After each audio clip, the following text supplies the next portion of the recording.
Blood pressure की बीमारी इन सर्दियों में क्या होता है कि पसीना कम होता है, तो इसीलिए ब्लड प्रेशर की बढ़ा हुआ मिलता है। ठंड की वजह से क्या है कि बाहर की जो स्किन की जो वेसल्स होती हैं वो काफ़ी सिकुड़ जाती है, तो जो सेंट्रल ब्लड प्रेशर होती है वो बढ़ जाती है। जिसकी भी अर्थराइटिस की प्रॉब्लम है उनमें ये अर्थराइटिस की पेन्स जो होता है वो ज़्यादा हो जाती है, और उसकी वजह से उन लोग बैक्टीरिया भी फैलता है लेकिन वायरस ज़्यादा फैलता है। तो वायरस को प्रिवेंट करने के लिए हम खाने पीने में जो नमस्कार, मैं हूं रश्मि किरण और आप देख रहे हैं इंडिया टाइम 24 न्यूज़ का खास कार्यक्रम हेलो डॉक्टर। और आज हम आए हैं कैलाशपुरी में SRK हॉस्पिटल में, जहां हमारे साथ मौजूद हैं डॉक्टर संजय, और इनसे हम बात करेंगे अभी सर्दी का मौसम चल रहा है और क्या कुछ बीमारियां अभी हो रही हैं लोगों में, उसके बारे में जानेंगे। बहुत बहुत स्वागत है सर आपका। धन्यवाद जी। सर, सर्दी का टाइम चल रहा है और जिस तरह से मौसम बदल रहे हैं, कभी बहुत ज़्यादा सर्दी हो जा रहा है, कभी बहुत गर्म हो जा रहा है, तो इस बीच में किस तरह की परेशानियां और किस तरह की बीमारियां लोगों में पाई जा रही है? खास करके तो वही जुकाम खांसी जो जल्दी हो जाता है और ज़्यादा फैलता है, और ब्लड प्रेशर की बीमारी इन सर्दियों में क्या होता है कि पसीना कम होता है, तो इसीलिए ब्लड प्रेशर की बढ़ा हुआ मिलता है, और ख़ास करके स्ट्रोक और हार्ट अटैक की बीमारी ज़्यादा होती है क्योंकि ब्लड प्रेशर ज़्यादा रहता है और पसीना कम निकलता है, तो इसीलिए ये सब बीमारी ज़्यादा सर्दियों में होती है और आजकल दिख भी रही है। ठीक है। सबसे ज़्यादा किस एज में इस तरह की बीमारी पाई जाती है, और किसको सबसे ज़्यादा किस एज को अपने आप को परहेज करने की ज़रूरत है? तो परहेज यही है कि ठंड में लोग घूमना फिरना बंद कर देते हैं, कम कर देते हैं, और ठंड की वजह से क्या है कि बाहर की जो स्किन की जो वेसल्स होती हैं वो काफ़ी सिकुड़ जाती है, तो जो सेंट्रल ब्लड प्रेशर होती है वो बढ़ जाती है। तो इसीलिए मेरा यही एडवाइस रहेगा कि थोड़ा बहुत चले फिरे, और ब्लड प्रेशर की जो दवाई हैं वो या तो टाइट्रेट करें या डॉक्टर को दिखाएं। अगर बढ़ा हुआ है तो उसको सर्दियों में ज़्यादा बढ़ा के लेना पड़ता है। अगर ज़्यादा है तो इससे हम स्ट्रोक की और जो हार्ट अटैक की बीमारी को हम मतलब रोक सकते हैं या प्रिवेंट कर सकते हैं। ठीक है। जो ओल्ड एज के लोग होते हैं उनके में सर्दियों में सबसे ज़्यादा थोड़ी समस्याएं हो जाती है, थोड़ा चलने फिरने में, घूमने में उन्हें दिक्कत होती है, घुटनों में भी प्रॉब्लम होता है, तो उसके लिए वो क्या करें? हाँ, सर्दियों में जो भी चोट रहती हैं उस वहाँ पे क्योंकि सर्कुलेशन कम हो जाती है इसीलिए दर्द ज़्यादा हो जाता है। तो जिसकी भी अर्थराइटिस की प्रॉब्लम है उनमें ये अर्थराइटिस की पेन्स जो होता है वो ज़्यादा हो जाती है, और उसकी वजह से उन लोग पेन किलर ज़्यादा लेते हैं, और उससे भी कई बार हम देखते हैं कि ब्लड प्रेशर बढ़ा रहता है। तो उनमें वही बोल सकते हैं कि थोड़ा सा मूवमेंट ज़्यादा रखें। मूवमेंट ज़्यादा रखेंगे तो ब्लड की सर्कुलेशन ज़्यादा रहेगी, और ब्लड सर्कुलेशन ज़्यादा रहेगा तो उनमें पेन वो सब कम रहेगा, अकड़न कम रहेगी, पेन कम रहेगा। नहीं तो वो अकड़न रहती है, वो चलना फिरना और कम कर देते हैं और अकड़ जाती है, तो ये विशियस साइकिल होता है।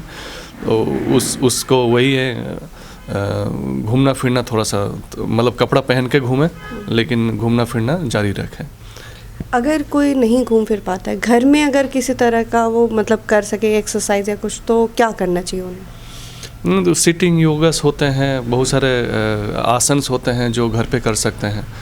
जो मतलब फोग है और पोल्यूशन है तो बाहर नहीं निकल सकते, लेकिन हाँ ऐसे आसन्स कर सकते हैं और स्ट्रेचिंग एक्सरसाइज कर सकते हैं। तो बहुत सारे चीज़ हैं जो घर पे आराम से कर सकते हैं, लेकिन स्ट्रेचिंग एक्सरसाइज और ये सब करना बहुत ज़रूरी होता है।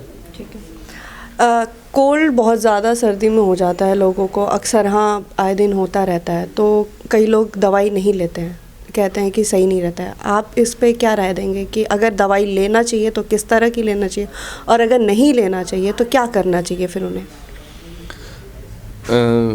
देखिए, जो कोल्ड में वायरस होता है वो काफ़ी देर तक मतलब ज़िंदा रहता है इस एनवायरनमेंट में, तो वो इसीलिए अगर घर पे किसी को हो गया है तो वो अपने पूरे फैमिली मेम्बर्स को दे देता है।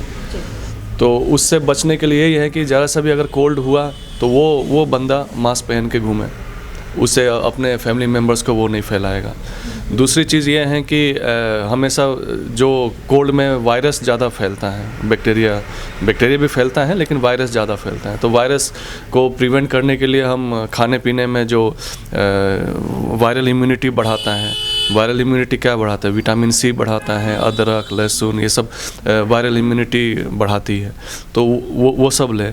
और ज़रा सा भी शंका हो रही है कि हाँ शॉर्ट थ्रोट हो रही है, गले में दर्द है, छींक आ रही है, तो वो मास्क पहन कर रहे और अपने परिवार के मेंबर से मतलब उनको वायरस फैलाने से रोके, ये कर सकते हैं। और डाइट या खाने पीने में कुछ परहेज या कुछ ऐसा कि जो उन्हें फॉलो करना चाहिए किसी को भी, किसी भी एज को?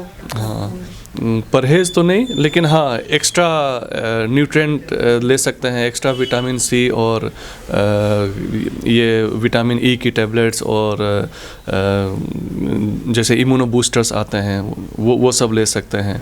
ओल्ड एज वालों के लिए फ्लू वैक्सीन्स आते हैं, न्यूमोकोकल वैक्सीन्स आते हैं, वो अगर वो विंटर से पहले लगवा लें तो मतलब काफ़ी प्रिवेंशन हो जाता है। तो वैक्सीन्स ले सकते हैं, इम्यूनिटी बढ़ाने वाले टैबलेट्स या फूड्स ले सकते हैं। ये सब करके वो अपने आप को मतलब एटलीस्ट वायरल कोल्ड से बचा सकते हैं। अभी सर्दी का टाइम जो चल रहा है, तो सबसे ज़्यादा लोगों को किस तरह की बीमारियों को झेलना पड़ रहा है, आप बताएंगे इसके बारे में?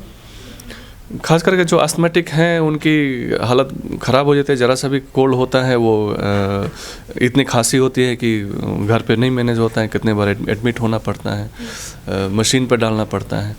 तो ऐसे वल्नरेबल पीपल जिनकी आस्थमा है, जिनको COPD हैं, जो काफ़ी लंबे समय से स्मोकिंग कर रहे होते हैं, तो उनको खास करके अगर घर पे किसी भी मेंबर को खांसी हो रखा है तो उनसे दूर रहे या अकेले में रहे, घर पे टेम्परेचर मेंटेन करके रखें। तो यही सारे परहेज हो सकते हैं।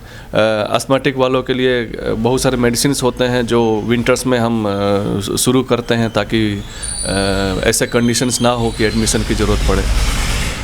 तो ये सारे प्रिवेंशंस ले सकते हैं। इस हॉस्पिटल में, सर के हॉस्पिटल में आपकी क्या कुछ टाइमिंग और डे है, अगर कोई आपसे मिलना चाहे, बात करना चाहे तो यूजुअली 11 से 2 का टाइमिंग है इधर, जो डेली मतलब संडे को छोड़ के डेली मुझसे मिल सकते हैं। बहुत बहुत धन्यवाद सर। तो ये थे हमारे साथ डॉक्टर संजय, और इन्होंने सर्दी में क्या कुछ बीमारियां लोगों के अंदर पाई जाती है और जिस वजह से उन्हें काफ़ी ज़्यादा दिक्कत होती है उनके बारे में इन्होंने बताया। अगर आपको भी किसी तरह की परेशानी है तो आप आएँ, इनसे मिलें और अपनी समस्या का हल निकालें। हमरा जर्नलिस्ट लक्ष्मण के साथ रश्मि, इंडिया टाइम 24 न्यूज़। खबरों से खबरदार रहने के लिए चैनल को सब्सक्राइब करें और प्रेस करें बेल आइकन।